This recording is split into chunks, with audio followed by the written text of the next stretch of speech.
I'm just going to do a summary like we usually do, what we read last week. Remember, there were gunshots that were fired in the parking lot. And because Silas hasn't spoken since the fifth grade, Zoe's friend Silas, people are thinking, he makes himself deliberately apart from everybody.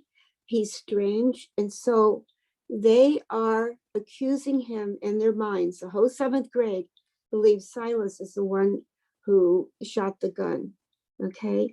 So that's one thing that what we were reading about. And then Mrs. Rochambeau decides that the topic for the debate club is going to be whether, quote, the right to own a gun is part of what it means to be an American. And we talked about some of you that have families that go hunting for venison because it's part of what what you have. It's part of what you eat. And that's the proper use of a gun. We are going to be in a situation. I want you guys to think about these questions I'm going to ask you. What's going to be happening now are going to be some examples of a healthy relationship and an unhealthy relationship. Okay. So when I'm reading, if you could just keep those words in your mind, healthy and unhealthy relationships. Okay, here we go. When they were finally asleep, and this is Zoe's brother and sister. Thankfully, Frank's angry news program works even better than a story tonight. I carry my brother and sister, Aurora and Bryce, one at a time from the couch into their bed.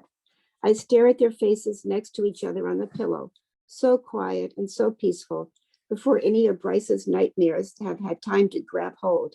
And then I find myself digging down through a pile of stuff on the floor until my hand closes around their comb. I perch on the side of their bed, and even though it risks waking them up, I can't help myself. I start combing their hair. I never have time to do this when we're getting ready for school. I comb all of the hair I can reach, and then I shimmy some more of Aurora's out from where it was smushed against the pillow, and I comb that out too. Even though their hair will be back to being all ratty in the morning, right now it looks beautiful. Even though it won't be enough to stop other kids from saying mean things about them. Still, I keep combing.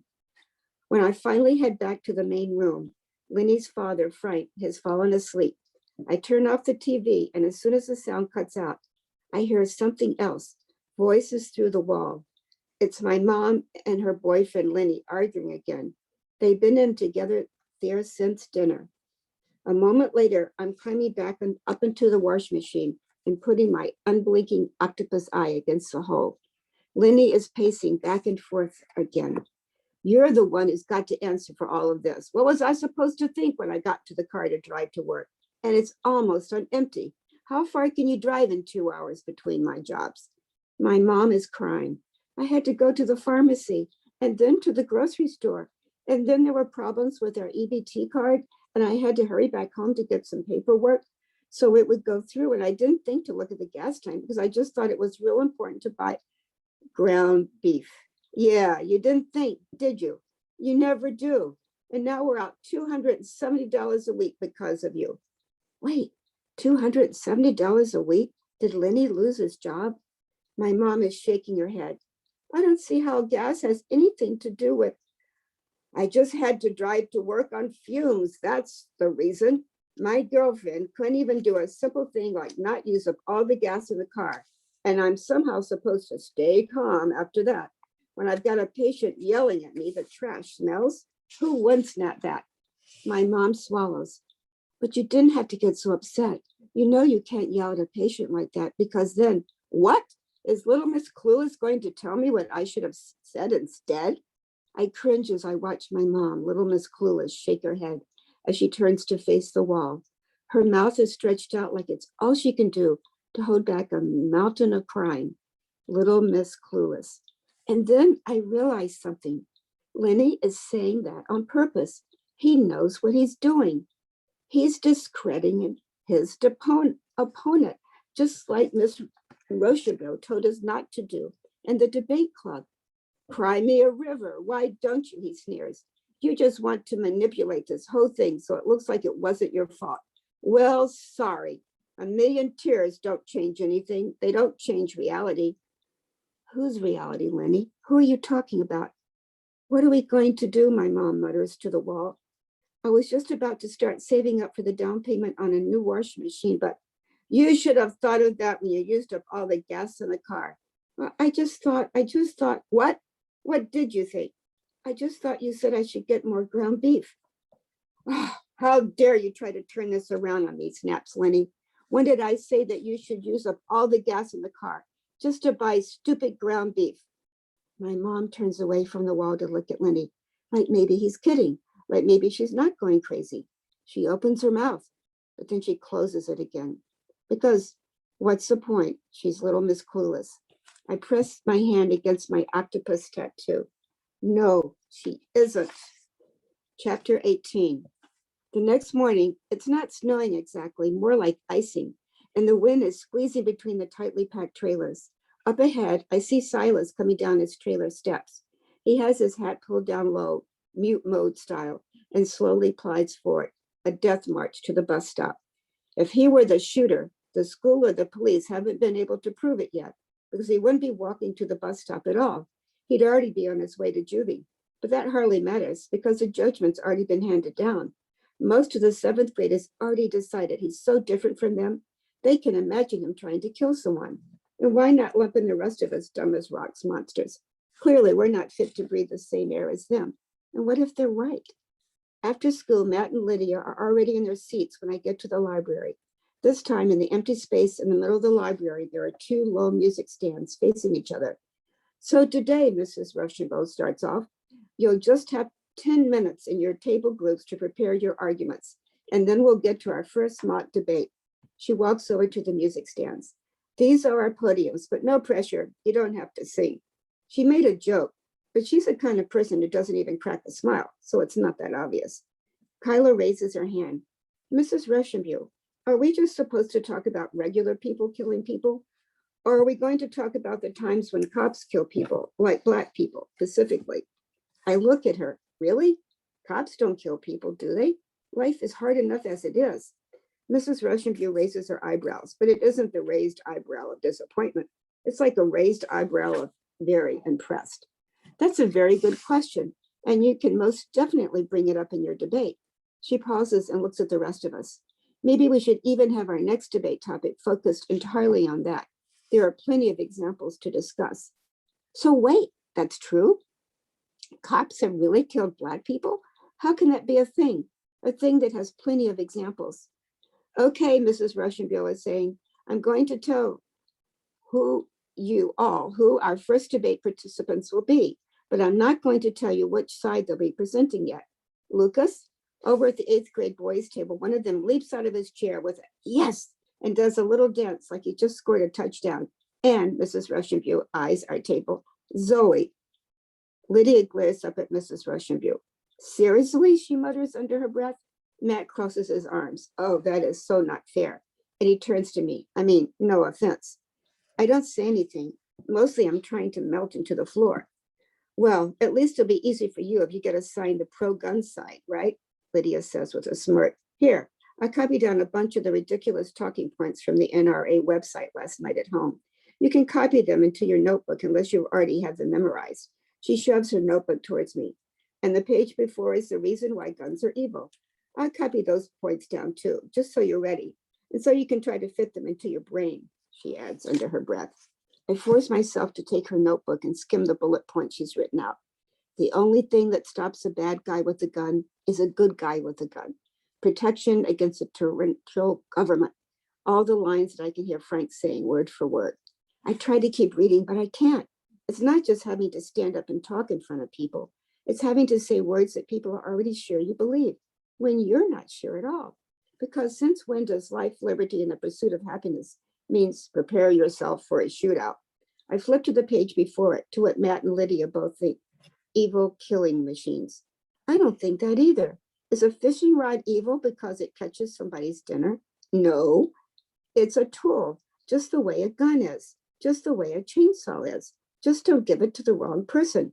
I keep reading what it says. Why would any moral person need a gun when it's clear that too many people are dying? I think about the faces of the kids on that website Lydia pulled up and closed my eyes. All those school shootings. I don't want anyone to die. Maybe I should just believe what they say about guns, believe what they say about Silas, believe what they say about me. I wanted to be like Matt and Lydia, with their notes and their laptops and their smug little faces, all so confident that they're right, all looking down on me, little Miss Clueless, just like my mom. No, the word comes deep within me. I touch my octopus tattoo. I refuse to get put in a box. I refuse to stay trapped. I am an octopus. I stand up from my chair and Lydia looks up at me with a start. But when I grab my jacket and backpack, she sure doesn't stop me.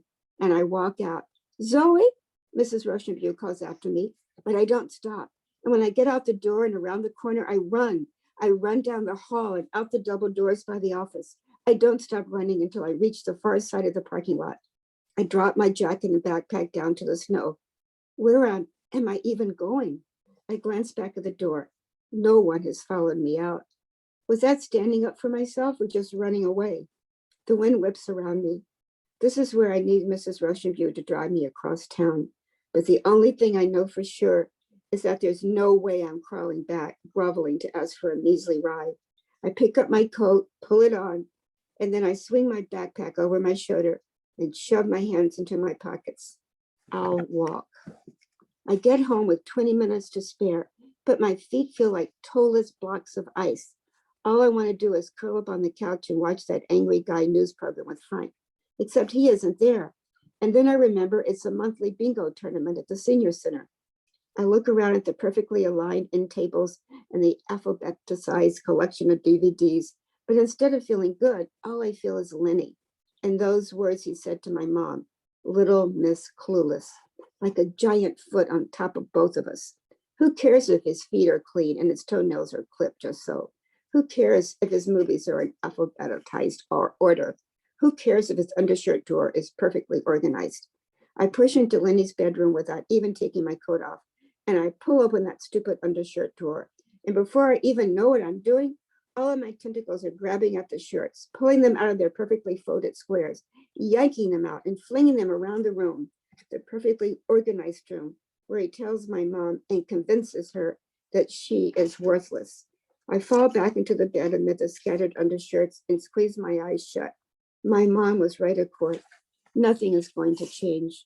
Why can't I just accept that? I turn and glare at one of the undershirts next to me, like I have to pick up all of those undershirts and put them back into the drawer. Otherwise, Lenny is just going to take it out on my mom. I can't glare at them hard enough. I want to squirt my black octopus ink all over them. Oh, I finally push myself up to a sitting position. I pull the closest undershirt over and smooth it out like he does to get ready to fold it. It isn't until I see spots of wetness dotting the undershirt that I realize I'm crying. I fold every single one of those stupid undershirts. I fold them into those stupid little squares he cares so much about. And I hate myself for doing it.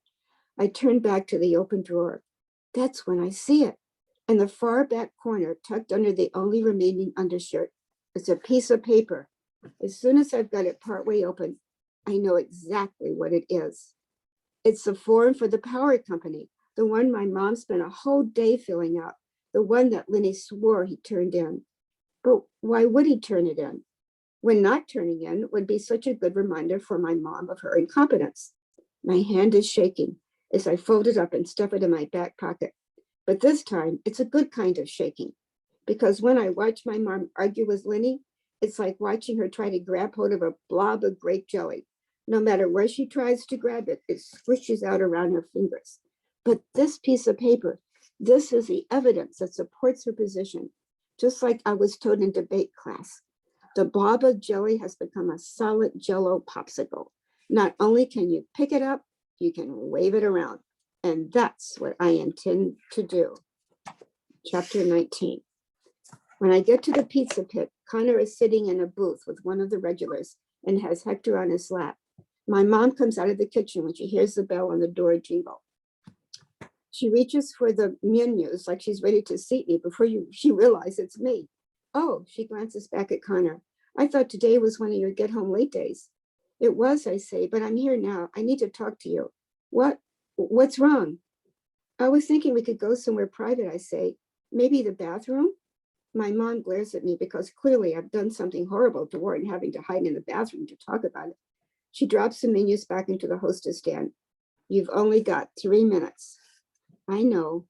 As soon as we're both in the bathroom, she pulls the door shut behind us. Ricky has never been much of a decorator, but there's one black and white photo of a funny looking car on the wall. Maybe it's supposed to be an Italian car, but I'm not sure. Okay, so, oh gosh, I say to myself, who thought this was a good idea? Maybe I can make up something else to tell my mom. I finger the folded up form in my pocket. No, this is about not letting people mess with you. Maybe it's going to be awkward, but Miss Rochenbuse would probably just tell me to suck it up. You know that hole in the wall over the washing machine? You can see into your bedroom through it? Are you serious, Zoe? This is what you need to tell me? My mom starts fixing her makeup in the mirror. And I saw the way Lenny blamed you that night. We lost power. You've been spying on us, Zoe? I take a deep breath. And how he keeps doing it, blaming you for everything, calling you little Miss Clueless. That is none of your business, my mom snaps. And of all people, you know how lucky we are to get to live with him. It's not like he hits me. We are very lucky. But Mom, the way he treats you. She bares her teeth to the mirror and wipes a smudge of pink lipstick off of one of them. He just gets frustrated sometimes. He's allowed to get frustrated like anyone. He doesn't have to take it out on you, Mom. She shrugs. Well, when it's my fault, it makes sense. Except when it isn't your fault. And I pull out the form from my pocket and hand it to her. She unfolds it and stares at it. How do you have this? He had it, Mom. He had it all along. He never turned it in like he said he was. My mom looked up at me and her eyes are like firebolts. I'm ready for this. I'm ready for her to be furious with him. I'm ready to hug her and tell her that I love her and that I'm so sorry she's having to live with this. How dare you? Me? How dare me? How dare you give this to me? What are you trying to do? Stir up trouble? What? Mom, I'm not trying to make trouble. I just wanted you to know the truth. Her eyes widen, and I hardly see her hand slicing through the air before the slap lands on my cheek, hard and angry and stinging. You want the truth? She snarls as she rips up the form and hurls it into the trash. Here's the truth. If I catch you spying on us ever again, you'll regret it the rest of your life. And she pulls open the bathroom door and she storms out. I sink down onto the toilet. I'm all alone. Okay, you guys, we're going to stop there because there's a lot to think about here. Thanks, Meg. Okay, I'm going to get myself back on screen and see if you, okay, so I guess you can mute yourself because I'm going to be showing you this book that was written by, I'll show you the person who wrote it. It's a young man, I think he's in 6th grade, and the story was so good. Here he is.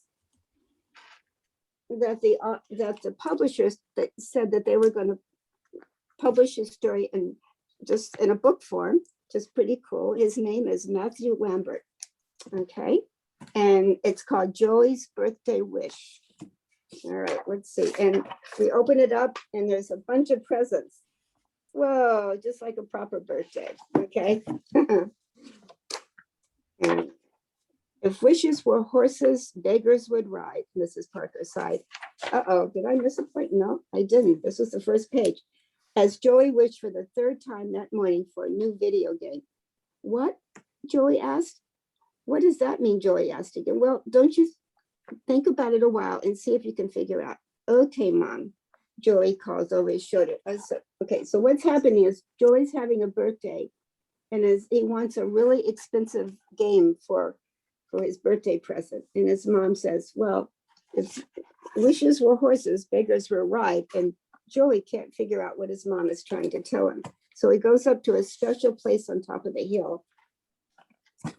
It's way out of his little town that he lives in. And there's Joey. And see a picture. There he is. Okay, and he sees a hawk way up in the sky. His beautiful wings spread out and riding the air currents. When he reached the top, Joey marveled at the blazing autumn scenery. The forest spread out below in a wild mosaic of crimson, saffron, and amber. As he gazed in awe at the view surrounding him, the ear-piercing shriek of a hawk caught his attention. Joey watched the red-tailed hawk gliding in the stiff breeze. Suddenly, the hawk swooped down to capture some unsuspecting prey. I wish I could soar like that hawk, thought Joey. His mom's words echoed back to him. If wishes were horses, beggars would ride. What did that mean? And Joey's looking up at the sky at the hawk again. If wishes were horses, beggars would ride. During supper, Mrs. Parker said, Joy, I'm going into the city tomorrow to shop for your birthday dinner. Would you like to come? Sure, Mom. Joy loved going into the city. The sights and sounds of a busy place, airplanes overhead, traffic whizzing by, people hurrying here and there. Joy wished he could live in the city. Once again, he recalled his mother's words. If wishes were horses, beggars would ride. And there they are at dinner. And it looks like it's got a salad to start with. Oh, there's a cat in the corner. I didn't see that, you guys. The cat is eating his dinner too from the bowl. Okay. So we know that Joey's going to go into the city. And the next morning was clear and crisp and bright. And as Joey and his mom approached the city from their long drive, Joey's excitement began to build. They passed tall buildings and busy shopping centers and superhighways. Mrs. Parker drove carefully through the city traffic, finally turning into a huge shopping mall. Okay. Oh, it's like they're going into Boston, you guys, or up to Burlington. But Burlington doesn't have that many high-rise. Okay, I think they're going to Boston, let's say. Joey knew that the first stop would be the big toy store. He couldn't wait to see all the toys. He knew that when he blew out the candles on his birthday cake, he would get to make a wish. For as long as he could remember, his birthday wishes had always come true. The brightly colored package that was saved for the last was always what he had wished for. And there's Joey and his mom in front of that huge toy store. So they must be at the mall. And Joey can't wait to find the toy that is just the one he wants. As they entered the toy store, Joey's eyes sparkled. There were trucks and bulldozers, robots and cars, and much, much more. There were so many things he wanted to have. How could he ever make up his mind? I'll do it first. There's Joey. Okay, and there's all the kids. No, I'm sorry. There's all the toys on the shelves. He's going to try to figure out what is going on. As he started down the last aisle, Joy stopped short. There it was, a bright yellow remote-controlled airplane. It was the most beautiful airplane he had ever seen. Now he knew exactly what he would wish for. If you guys can see that, okay? It's remote control, so you can soar it up in the sky just like that hawk, remember?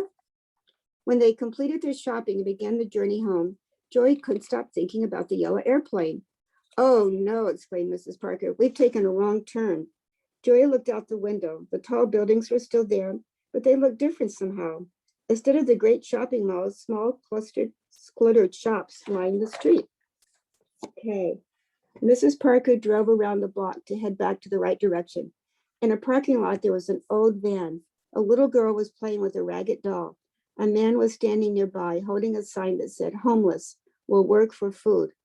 Mom, do those people live in that van? I'm afraid so, Joey. Why? Well, Miss Parker replied, there could be many reasons. He may have lost his job or been sick.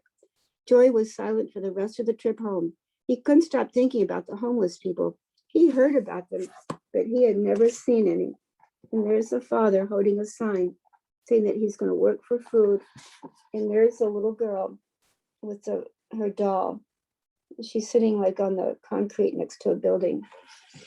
And it's got a picture of the van behind the dad. And that's where they're living inside. That's just remember what Zoe and her mom and her little brother and sister were doing? They were living in their car for a while. The day of his birthday, Joey was up early.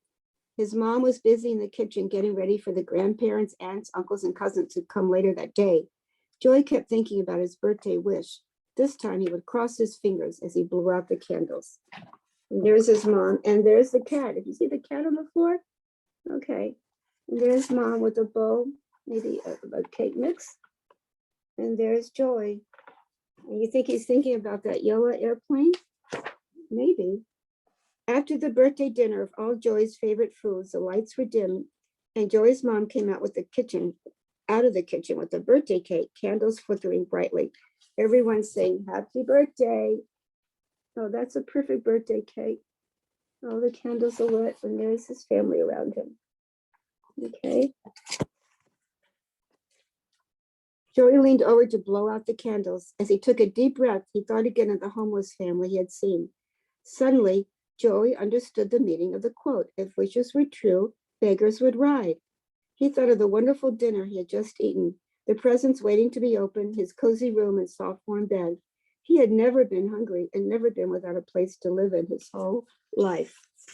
Okay, there's Joey, and it's the smoke that's coming out of the candles takes a form of horses. And Joey understands that if wishes did come true, then the beggars wouldn't have to walk, they could ride their horses. He remembered all the wishes he had made in the last few days, a new video game, to fly, to live in the city, and especially that big yellow airplane. Joey knew he needed none of these things. How could he have been so selfish? He realized that if all his wishes came true, soon nothing would have any meaning for him. There would be no reason to strive for anything. A wish should be saved for something really special. Finally, Joey knew exactly what he wished for. He closed his eyes tightly, crossed his fingers, and made his wish. He took a deep breath and blew out the candles. A slow smile crept over Joey's face. After all, his birthday wishes always came true. And there he is. I guess when you cross your fingers, you make your wish more powerful. And that is the end of the story. So I'm thinking Joey was wishing for that homeless dad and his little girl to be able to get out of their van and for the dad to get a job. That was his wish, and for them to have a home to go to.